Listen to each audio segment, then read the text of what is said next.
ಪ್ರಪಂಚದಲ್ಲಿ ನಾವು ನೋಡುವಾಗ ಅನೇಕ ಜನ ಕೆಟ್ಟೋಗಿದ್ದಾರೆ. ತಂದೆ ತಾಯಿಯ ಮಾತನ್ನ ಮಕ್ಕಳು ಕೇಳ್ತಾ ಇಲ್ಲ, ಗಂಡನ ಮಾತನ್ನ ಹೆಂಡತಿ ಕೇಳ್ತಾ ಇಲ್ಲ, ಹೆಂಡತಿ ಮಾತ ಗಂಡನು ಕೇಳ್ತಾ ಇಲ್ಲ, ಅಥವಾ ತಂದೆ ತಾಯಿಯ ಮಾತುಗಳನ್ನ ಮಕ್ಕಳು ಕೇಳ್ತಾ ಇಲ್ಲ. ಯಾರ ಮಾತನ್ನು ಯಾರು ಕೇಳ್ತಾ ಇಲ್ಲ.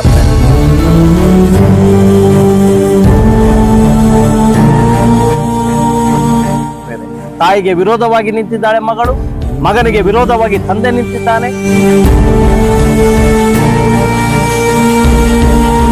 ಮತ್ತು ತಂದೆ ತಾಯಿಗೆ ವಿರೋಧವಾಗಿ ಮಕ್ಕಳು ನಿಂತಿದ್ದಾರೆ. ಈ ಲೋಕದಲ್ಲಿ ನೋಡುವಾಗ ಇಲ್ಲಿ ಸಂಬಂಧಗಳು ಬರೀ ಕಾಲ್ಪನಿಕವಾಗಿದೆ ಪ್ರಿಯರೇ. ದೇವರ ದೃಷ್ಟಿಯಲ್ಲಿ ದೇವರ ಸೃಷ್ಟಿ ಮಾಡಿದಂತ ಮನುಷ್ಯನು ಇವನೇನಾ ಎಂಬುದಾಗಿ ನಾವು ಒಂದು ಸಾರಿ ಯೋಚನೆ ಮಾಡುವಂತದ್ದಾಗಿದೆ ಪ್ರಿಯರೇ.